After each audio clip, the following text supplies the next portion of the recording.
Cookery சேனலை பார்த்து யார் வேணாலும் சமையல் பண்ணலாம். ஆனா சுவையான சமையல் பண்றது எப்படி? நான் இதயம் நல்லெண்ணெயில சமையல் பண்றேன். ஆஹா ஓஹோன்னு பாராட்டுறாங்க. நீங்களும் இதயம் நல்லெண்ணெயில சமையல் பண்ணுங்க, பாராட்ட வாங்குங்க. தினம் தோறும் வாங்குவே இதயம் இதயம். Thank you, the editors and contributors, for making this special issue possible. It is my privilege now to invite Honorable Dr. S. JaiShankar to deliver the inaugural address.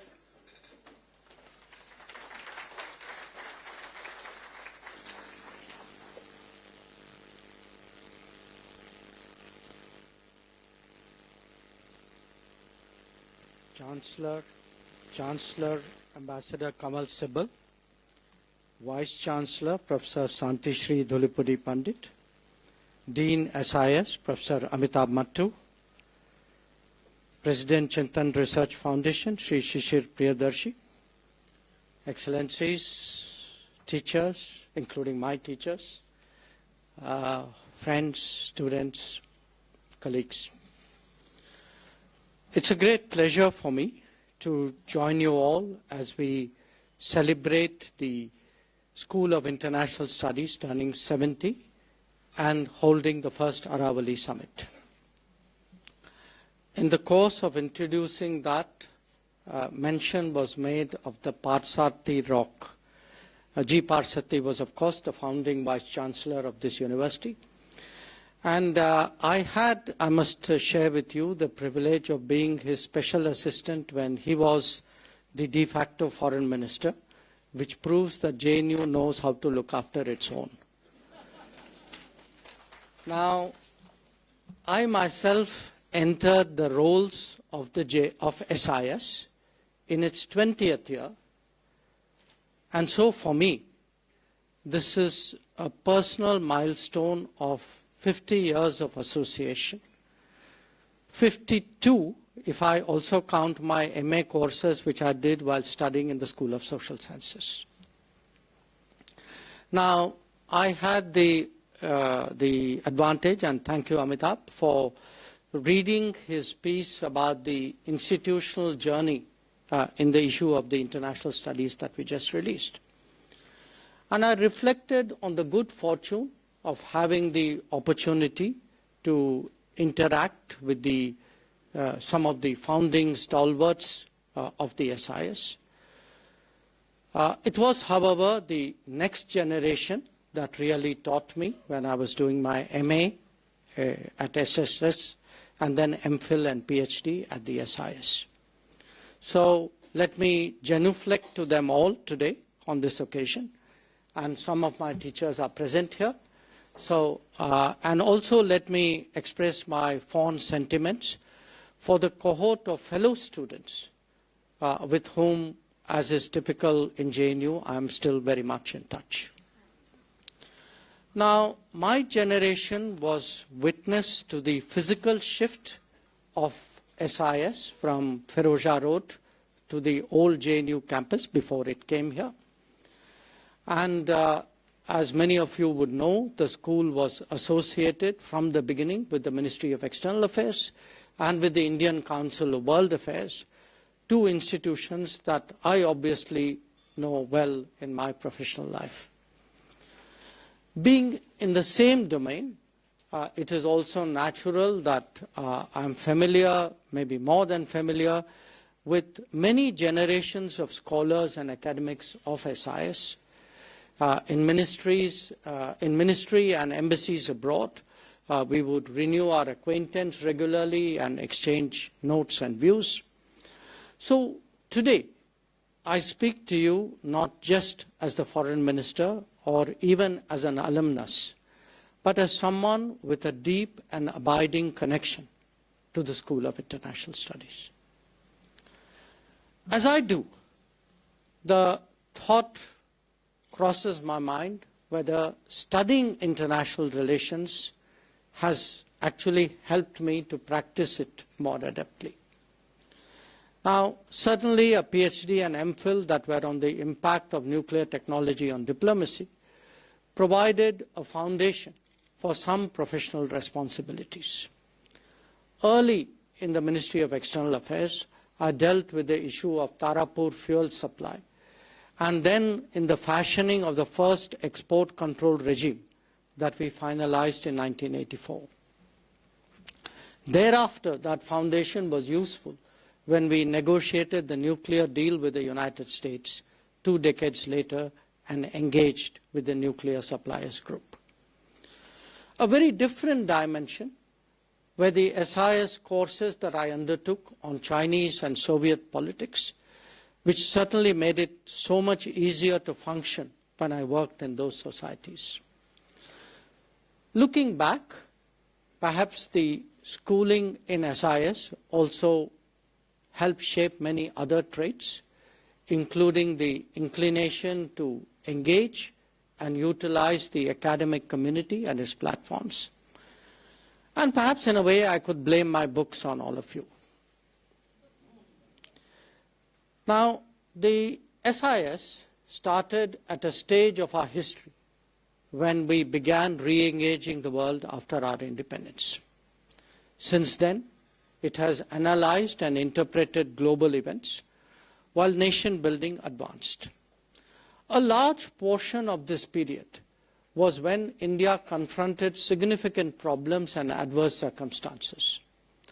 Today, SIS must consider shifting gears and undertaking the task of addressing the agenda of Viksit Bharat.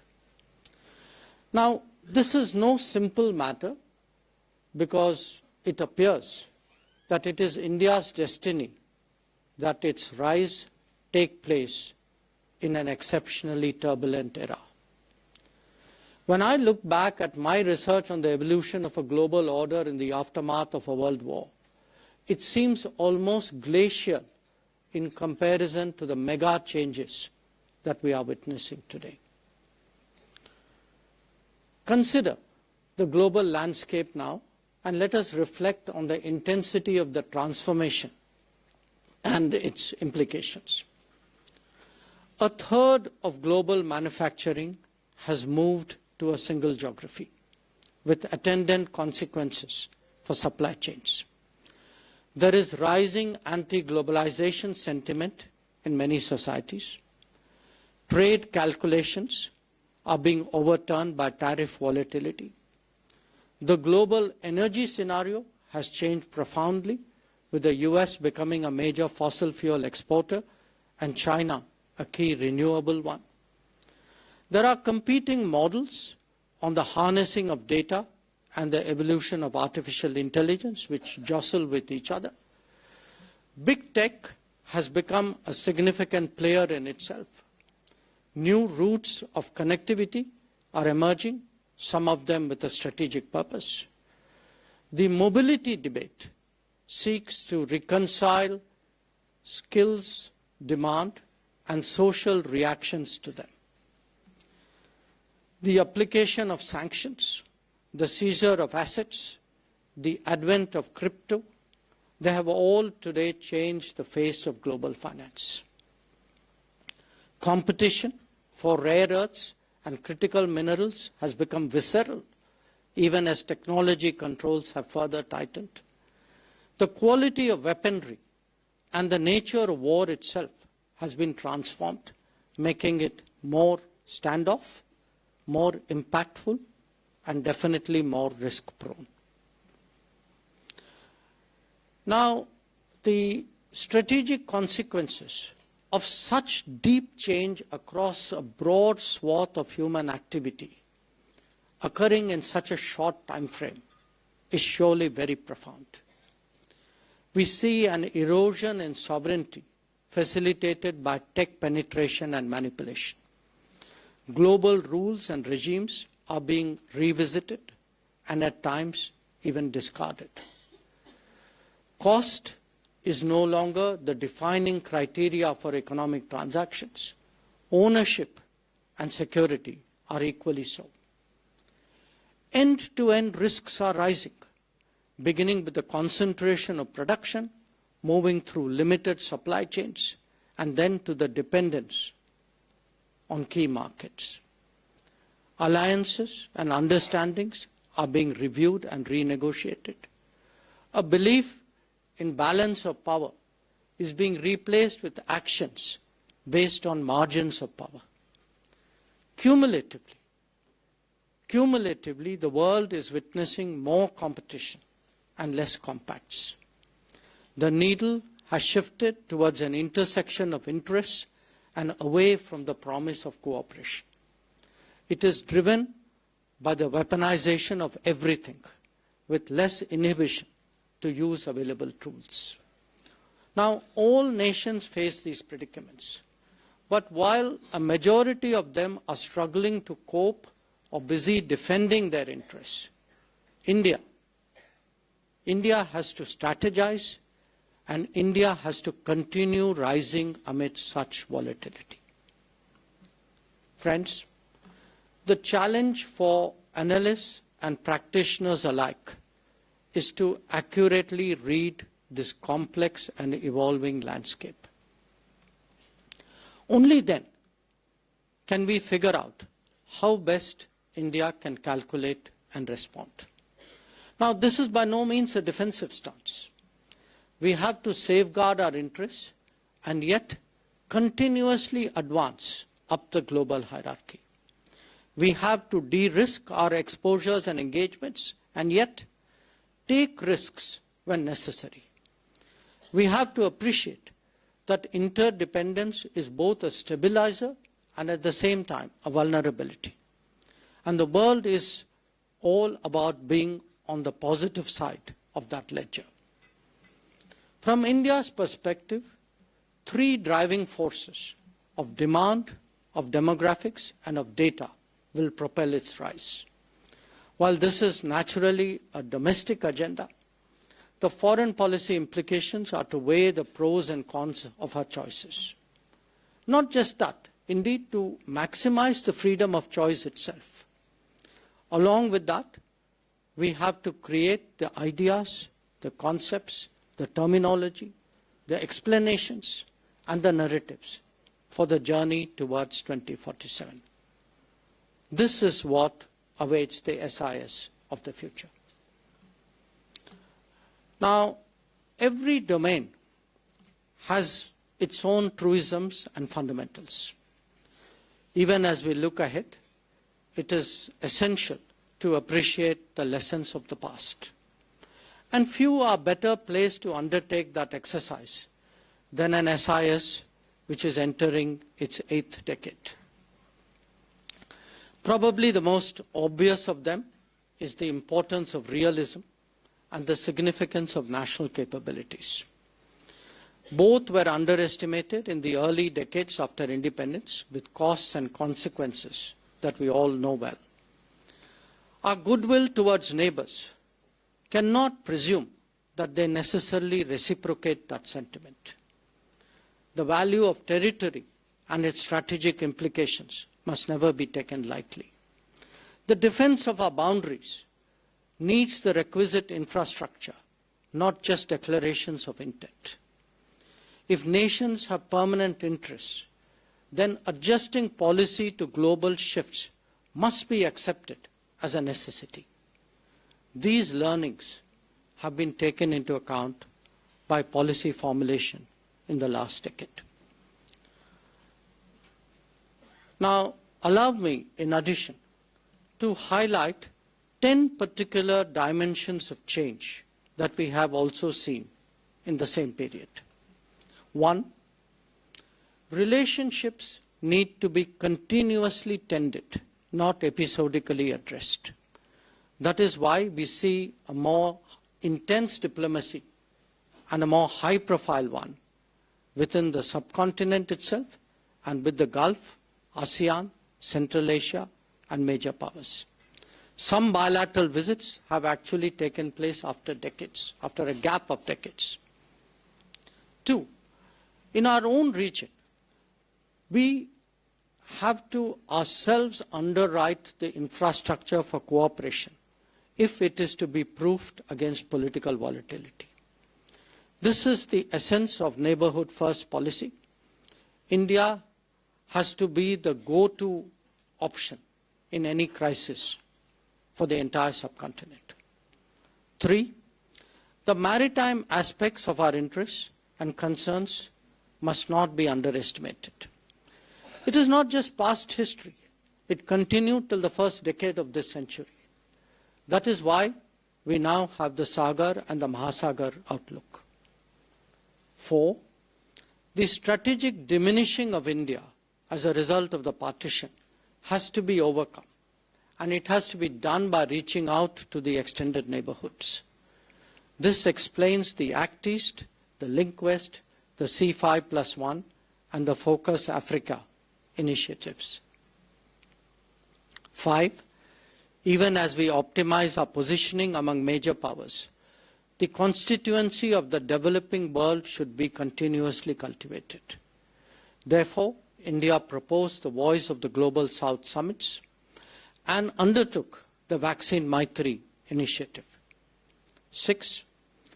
As our economy grows, so too do our responsibilities and, in fact, the world's expectations of India.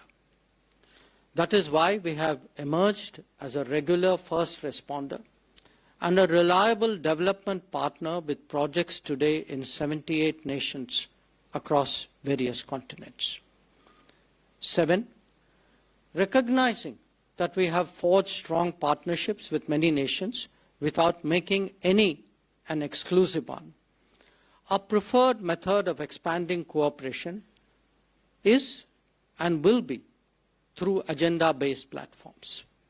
Therefore, the membership of the Quad, of the BRICS, of the SCO, of the I2U2, amongst others. 8. Re-engineering connectivity is today vital.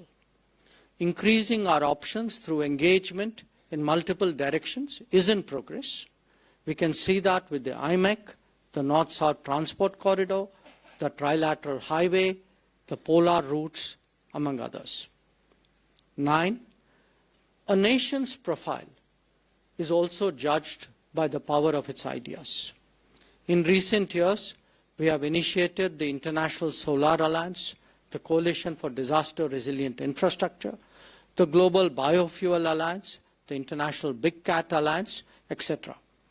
Or given a global thrust to yoga and wellness, to millets and nutrition, or to sustainable lifestyles.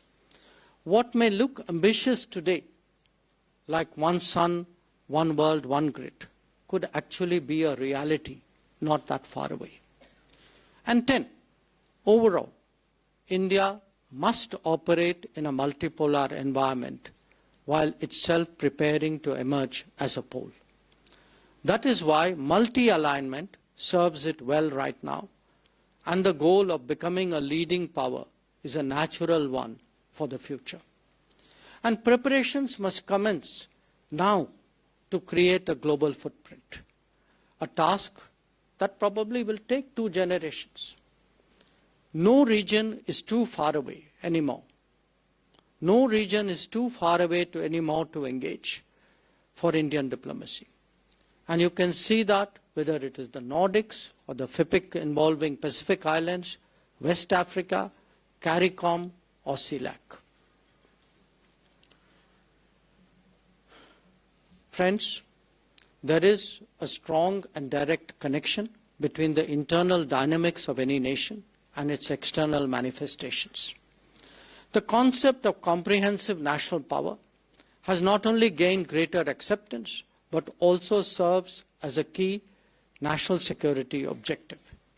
Many of our preferences and initiatives are decided keeping it in mind. In engaging the world, it is also essential that we factor in the demands of the real economy and the views of the real society. This is not always the case in the past, where policy preferences were sometimes at odds with socio-economic sentiments of our society. Especially in this day and age, we cannot be impervious to public opinion. Developing and projecting our national personality on the world stage is also critical, as we occupy a more prominent place. After all, we are a civilizational state, and the quest for modernity and progress must be harmonized with our traditions and culture. So let me say this. The SIS has been in the forefront of developing India's diplomatic capabilities for 7 decades now. This has been both an intellectual endeavor as well as being a training ground. It has served as an inspiration for the proliferation of international relations studies in the rest of the country. Today, it must help shoulder the responsibility of preparing India to enter a higher orbit and emerging as a leading power. We need the concepts, the strategies, and the terminology to facilitate that journey. Auditing our performance and illustrating it with case studies is enormously helpful. How to debate within and how to disseminate beyond is a task that SIS must pursue vigorously. As India globalizes, public interest about the world will also grow commensurately. The power of analysis and of articulation must address that societal need as well. So, as we mark SIS at 70, let me conclude by emphasizing what a privilege it has been to be associated with this august institution. I have every confidence that it will grow from strength to strength and live up to the promise of its very distinguished history. Thank you very much.